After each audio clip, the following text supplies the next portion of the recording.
Hi friends, welcome back to Bharathi vlogs. Friends, ಬನ್ನಿ ಇವತ್ತು ರಾಗಿ ಮುದ್ದೆನ ಯಾವ ಥರ ಮಾಡೋದು ಅಂತ ತೋರಿಸ್ಕೊಡ್ತೀನಿ. ನೋಡಿ, ಇಲ್ಲಿ ನಾನು ಒಂದು ಪಾತ್ರೆ ತೊಗೊಂಡಿದ್ದೀನಿ. ಒಂದು ಪಾತ್ರೆ ತೊಗೊಂಡು ಇಲ್ಲಿ ಒಂದು ಗ್ಲಾಸಷ್ಟು ಸೊಸೈಟಿ ಅಕ್ಕಿನ ಹಾಕ್ಕೊಂಡಿದ್ದೀನಿ. ಹಾಕ್ಕೊಂಡು ಚೆನ್ನಾಗಿ ನೀಟಾಗಿ ತೊಳ್ಕೊಬೇಕಾಗುತ್ತೆ. ನಾನು ಇಲ್ಲಿ 3 ಮುದ್ದೆಯಷ್ಟು ಮುದ್ದೆ ಮಾಡ್ತಾಯಿದ್ದೀನಿ. ನಿಮ್ಗೆ ಎಷ್ಟು ಬೇಕೋ ಅಷ್ಟು ಅಳತೆಗೆ. ಇನ್ನೂ ಜಾಸ್ತಿ ಬೇಕಂದರೆ ಇನ್ನೂ ಜಾಸ್ತಿ ಹಾಕ್ಕೊಳ್ಳಿ, ಕಮ್ಮಿ ಬೇಕಂದರೆ ಕಮ್ಮಿ ಹಾಕ್ಕೊಂಡು ಮಾಡ್ಕೊಳ್ಳಿ. ಈ ವಿಡಿಯೋ ಇಷ್ಟ ಆದಲ್ಲಿ ಒಂದು ಲೈಕ್ ಮಾಡಿ, ಶೇರ್ ಮಾಡಿ, ಕಮೆಂಟ್ ಮಾಡಿ, ಪ್ಲೀಸ್ ಸಬ್ಸ್ಕ್ರೈಬ್ ಮಾಡ್ಕೊಳ್ಳಿ. ನೋಡಿ, ಇವಾಗ ನೀಟಾಗಿ ಒಂದು 2-3 ಸರಿ ತೊಳ್ಕೊಂಡು ಇವಾಗ ಅದೇ ಗ್ಲಾಸಲ್ಲಿ ನಾನು 6 ಗ್ಲಾಸಷ್ಟು ನೀರು ಹಾಕ್ಕೊತಾ ಇದ್ದೀನಿ. ನೋಡಿ, ಈ ಚೊಂಬು 3 ಗ್ಲಾಸ್ ಹಿಡಿಯುತ್ತೆ, ಅದರಲ್ಲಿ 2 ಚೊಂಬಷ್ಟು ನೀರು ಹಾಕ್ಕೊಂಡಿದ್ದೀನಿ. ಹಾಕ್ಕೊಂಡು ಇವಾಗ ಸ್ಟವ್ ಮೇಲೆ ಇಕ್ಕೋಬೇಕಾಗತ್ತೆ. ಅನ್ನ ಚೆನ್ನಾಗಿ ಬೇಯಬೇಕು ಫ್ರೆಂಡ್ಸ್. ಅಕ್ಕಿ ಚೆನ್ನಾಗಿ ಬೇಯಬೇಕು, ನುಣ್ಣಗಾಗಬೇಕು. ಆ ಥರ ಚೆನ್ನಾಗಿ ಬೇಯಿಸ್ಕೊಬೇಕಾಗತ್ತೆ. ನೋಡಿ, ಆವಾಗವಾಗ ಚೆಕ್ ಮಾಡ್ಕೊಬೇಕಾಗತ್ತೆ. ನೋಡಿ, ಈ ಥರ ಚೆನ್ನಾಗಿ ಮಿಕ್ಸ್ ಮಾಡಿಕೊಂಡು ಚೆಕ್ ಮಾಡ್ಕೊಬೇಕಾಗುತ್ತೆ ಬೆಂದಿದೆಯೋ ಇಲ್ವೋ ಅಂತ.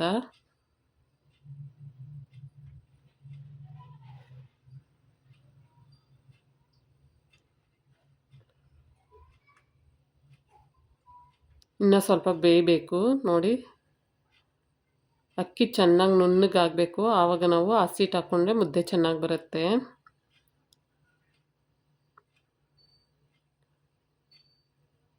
ನೋಡಿ ಫ್ರೆಂಡ್ಸ್, ಇವಾಗ ಚೆನ್ನಾಗಿ ಬೆಂದಿದೆ. ನೋಡಿ, ಈ ಥರ ಮೇಲೆ ಬುಡ್ಡೆ ಥರ ಬರಬೇಕು. ಆ ಥರ ಬರಬೇಕಾದ್ರೆ ನಾವು ಹಸಿಟ್ಟನ್ನ ಹಾಕ್ಕೊಬೇಕು. ನೋಡಿ, ನಾನು ಇಲ್ಲಿ 1 ಬಟ್ಲಷ್ಟು ಹಸಿಟ್ಟನ್ನು ತಗೊಂಡು ಇವಾಗ ನಾನು ಹಾಕ್ಕೊತಾ ಇದ್ದೀನಿ. ನೋಡಿ, ನಿಮ್ಮ ಹತ್ರ ಈ ಥರ ಕೋಲಿದ್ದರೆ ಇದ್ರಲ್ಲಿ ಮಾಡ್ಕೊಳ್ಳಿ, ಇಲ್ಲಾಂದರೆ ಸೌಟಲ್ಲೇ ನೀವು ಮಾಡ್ಕೊಬೋದು. ನನ್ನ ಹತ್ರ ಕೋಲಿದೆ, ಅದಕ್ಕೋಸ್ಕರ ಈ ಥರ ಮಾಡ್ಕೊತೀನಿ. ಹಸಿಟ್ಟು ಹಾಕ್ಬಿಟ್ಟು ನೋಡಿ, ಈ ಥರ ರೌಂಡಾಗಿ ತಿರ್ಸ್ಕೊಬೇಕಾಗತ್ತೆ. ನೋಡಿ ಫ್ರೆಂಡ್ಸ್, ಈ ಥರ ಚೆನ್ನಾಗಿ ತಿರ್ಸ್ಕೊಂಡು 1-2 ನಿಮಿಷ ಸ್ಟವ್ ಮೇಲೆ ಇಕ್ಕೊಬೇಕಾಗತ್ತೆ. ಚೆನ್ನಾಗಿ ಬೇಯಿಸ್ಕೊಬೇಕಾಗತ್ತೆ 1-2 ನಿಮಿಷ.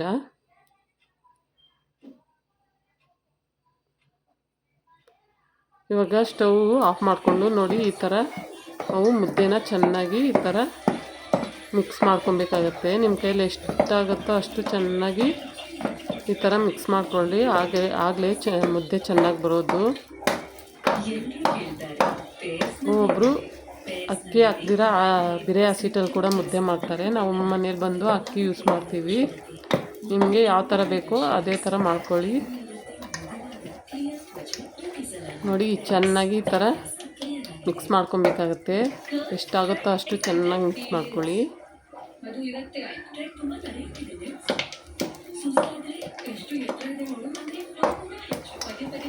ಇವಾಗ ಈ ಥರ ಚೆನ್ನಾಗಿ ಮಿಕ್ಸ್ ಮಾಡಿಕೊಂಡು ಇನ್ನೂ ಸ್ಟವ್ ಮೇಲೆ ಇಕ್ಕಿ ಮೀಡಿಯಮ್ ಫ್ಲೇಮಲ್ಲಿ ಒಂದು 10 ನಿಮಿಷ ಚೆನ್ನಾಗಿ ಬೇಯಿಸ್ಕೊಬೇಕಾಗತ್ತೆ ಮುದ್ದೆನ. ಆವಾಗೆ ಚೆನ್ನಾಗಿ ನೀಟಾಗಿ ಬರುತ್ತೆ. ನೋಡಿ, ನಾನು ಇಲ್ಲಿ 10 ನಿಮಿಷ ಚೆನ್ನಾಗಿ ಬೇಯಿಸ್ಕೊತೀನಿ. ಮತ್ತು ಕೋಲಲ್ಲಿರೋ ಮುದ್ದೆ ಎಲ್ಲ ನಾನು ತೆಗೆದು ಪಾತ್ರೆಗೆ ಹಾಕ್ಕೊಂಡು ಒಂದು 10 ನಿಮಿಷ ಬೇಯಿಸ್ಕೊತೀನಿ. ಇವಾಗ ನೋಡಿ, ಇಲ್ಲಿ ನಾವು ಆನಿಯನ್ ಕಟ್ ಮಾಡ್ತೀವಲ್ಲ, ಆ ಪ್ಲೇಟ್ ಮೇಲೆ ಈ ಥರ ಮುದ್ದೆನ ಹಾಕ್ಕೊಬೇಕಾಗತ್ತೆ.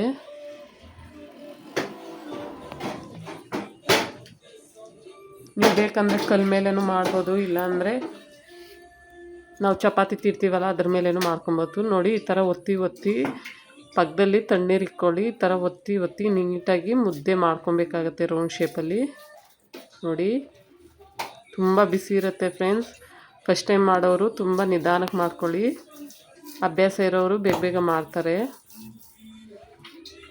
ತಣ್ಣೀರಲ್ಲಿ ಕೈ ಈ ಥರ ಇಕ್ಕಿ ಚೆನ್ನಾಗಿ ಈ ಥರ ಪ್ರೆಸ್ ಮಾಡಿ ಮುದ್ದೆನ ಮಾಡ್ಕೊಬೇಕಾಗತ್ತೆ.